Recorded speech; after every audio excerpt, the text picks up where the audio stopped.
Olá, pessoal! Como vão vocês? Espero que tudo bem. Estou aqui de volta hoje para falar para vocês de constelação familiar e Ho'oponopono. O que uma coisa tem a ver com a outra?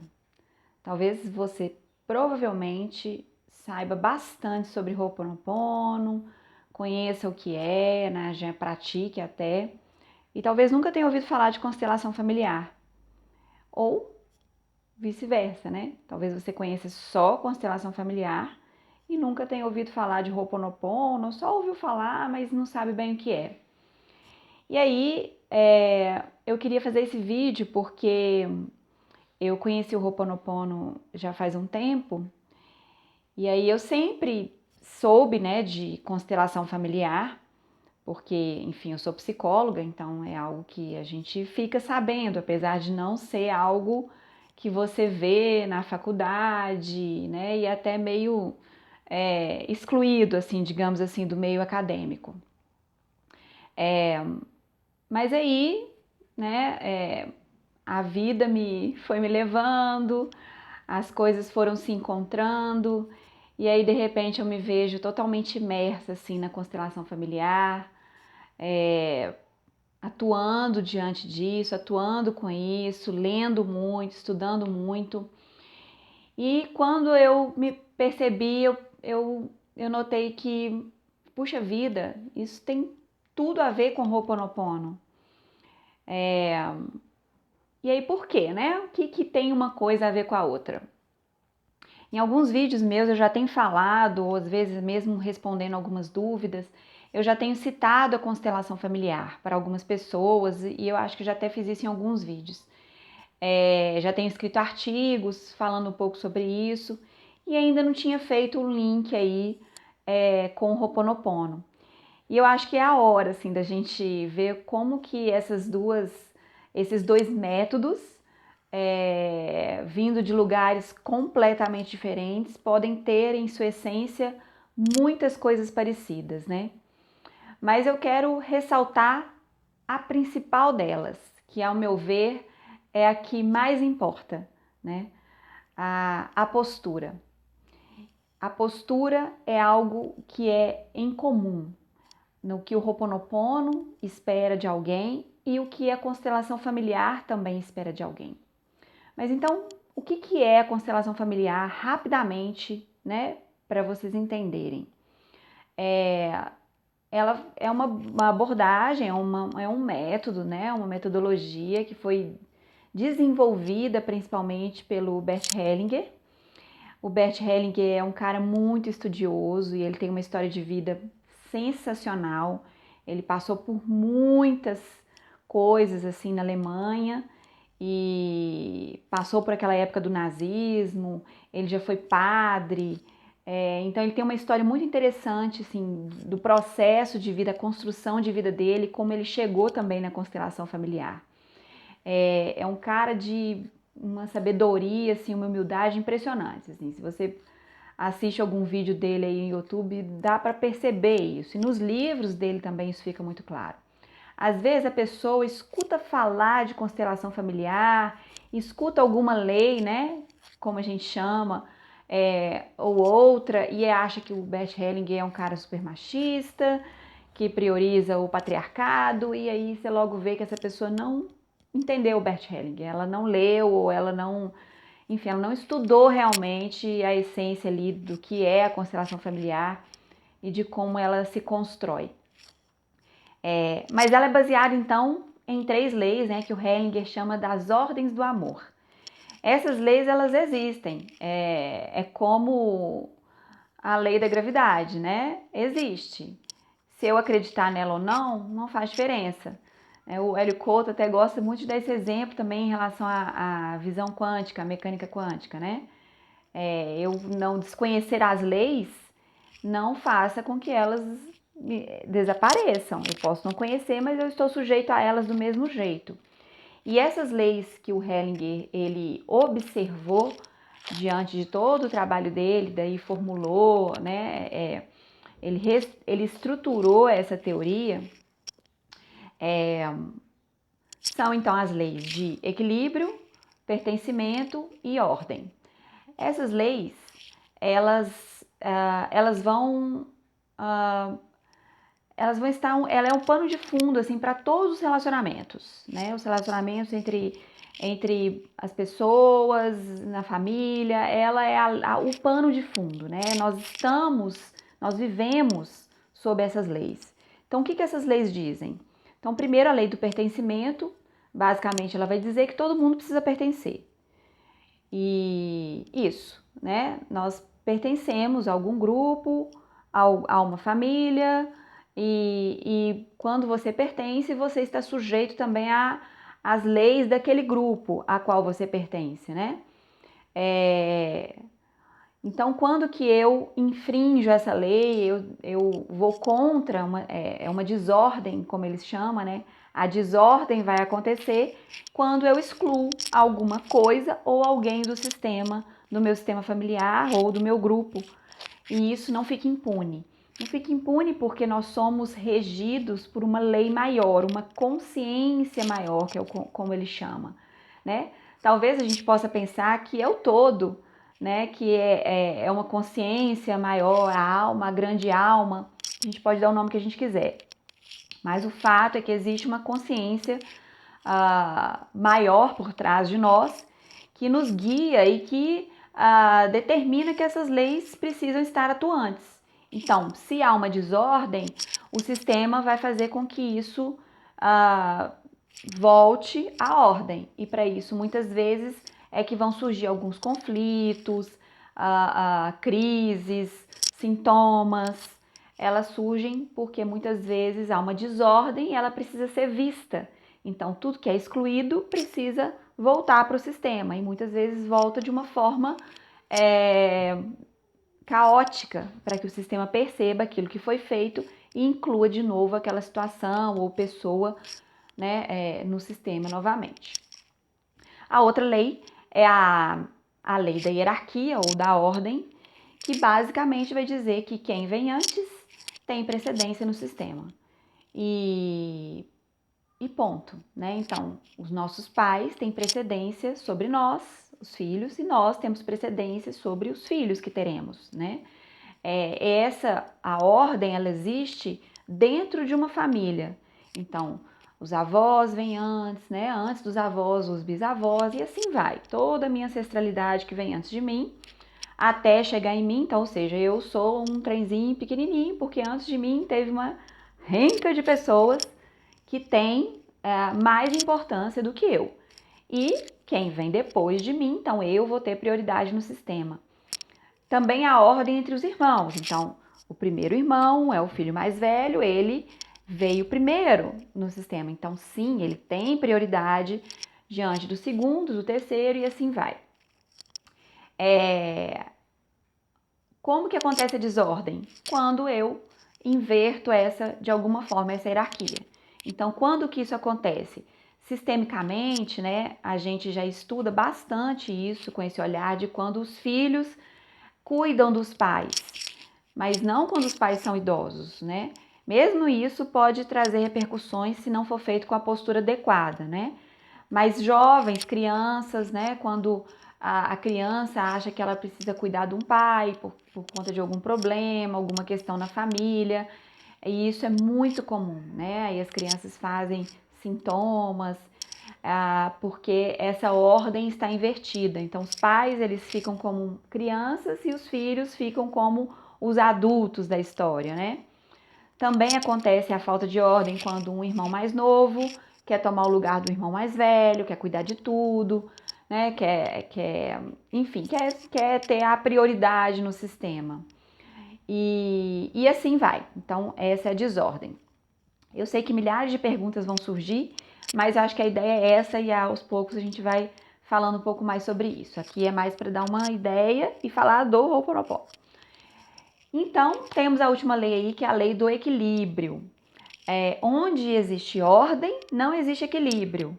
Equilíbrio acontece entre iguais. Então, nunca eu vou ter equilíbrio numa relação entre pai e filho. Não existe equilíbrio nessa relação. O equilíbrio ele existe na relação entre iguais. Então, principalmente entre casais ou entre parceiros de amigos, né, ou colegas de trabalho. Então, o equilíbrio ele vai existir nos iguais. Então, o equilíbrio é o equilíbrio entre o dar e receber. Um relacionamento afetivo, ele só pode ocorrer se este equilíbrio ocorrer de forma saudável, né? Se esse equilíbrio está acontecendo. A desordem vai acontecer quando? Quando alguém dá demais e o outro só recebe. Isso é onde vão começar os problemas aí nos relacionamentos afetivos, né?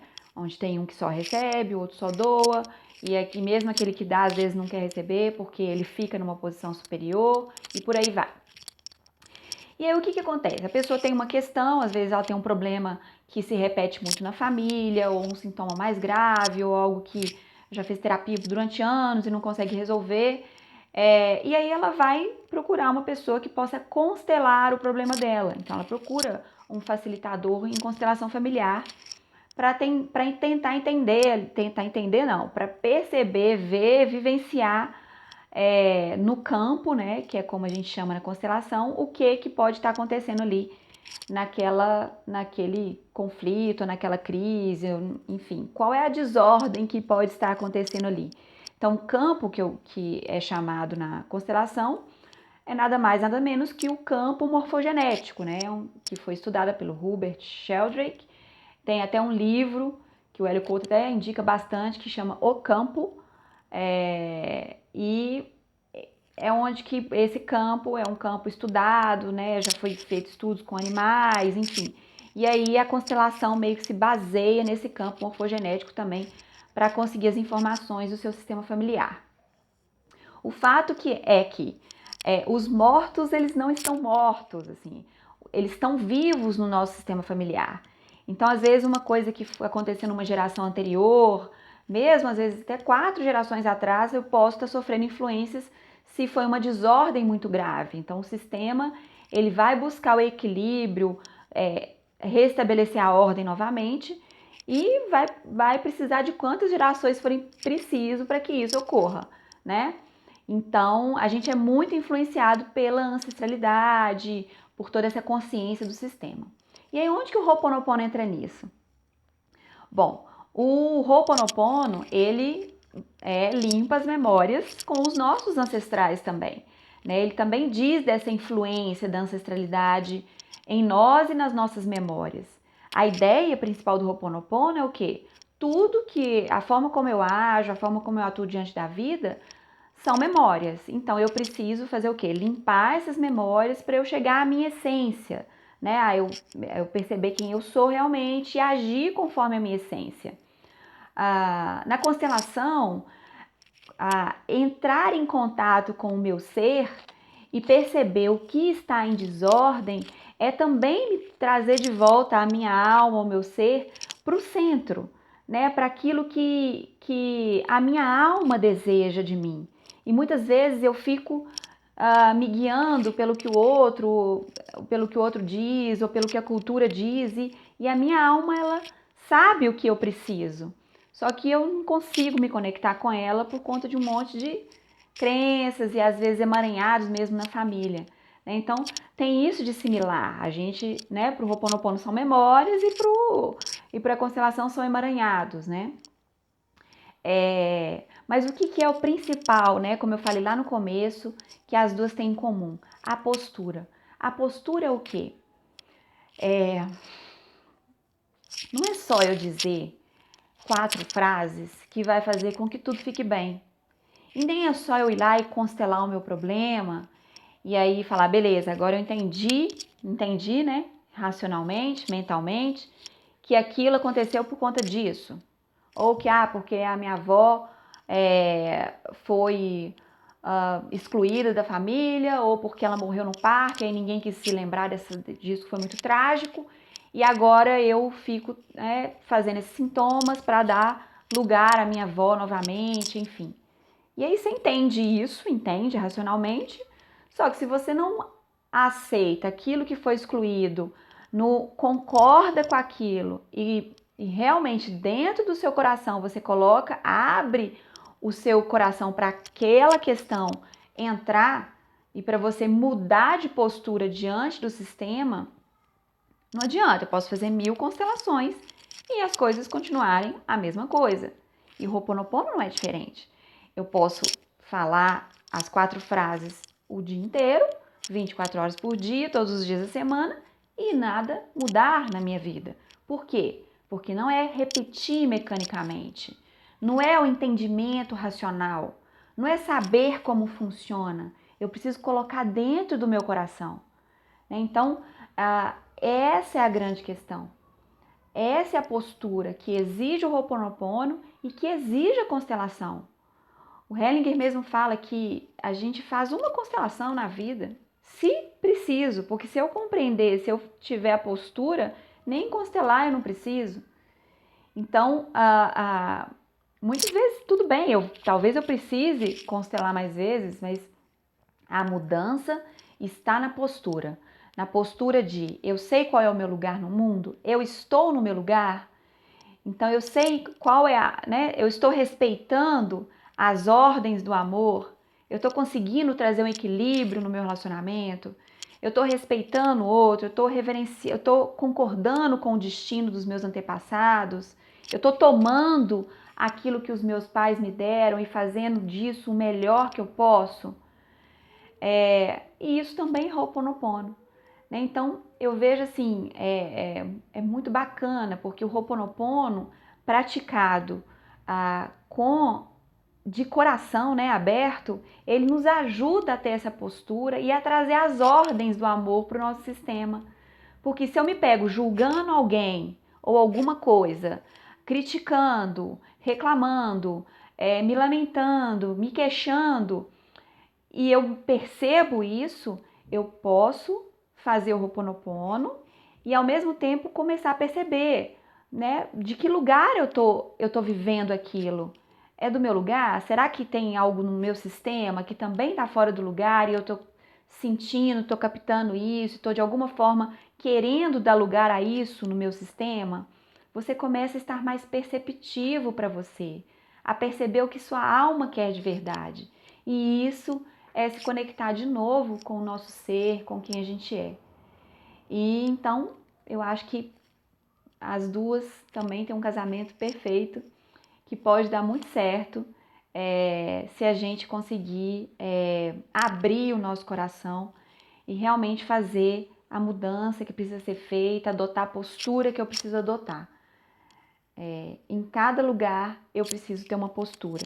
Então, eu preciso compreender quais são essas leis, buscar saber, né? Claro que eu preciso entender, mas não muito mais do que entender. Eu preciso assimilar e concordar com isso tudo, com a vida como ela é, né? As coisas como elas são. Eu sempre digo, e agora não é diferente. Para eu mudar qualquer coisa na minha história, na minha vida, primeiro eu preciso ver aquilo, reconhecer que aquilo existe, me apropriar daquilo que é meu, assumir a minha responsabilidade, Ho'oponopono, e aí sim, talvez eu possa mudar.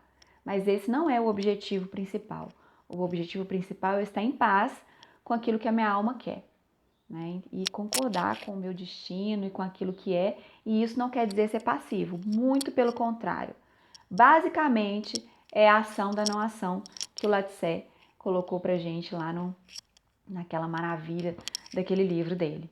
Então, vamos lá arregaçar as mangas, botar essas duas aí, essa união, usar a nosso favor para a gente conseguir, enfim, acessar aí o nosso ser, a nossa alma e viver com plenitude.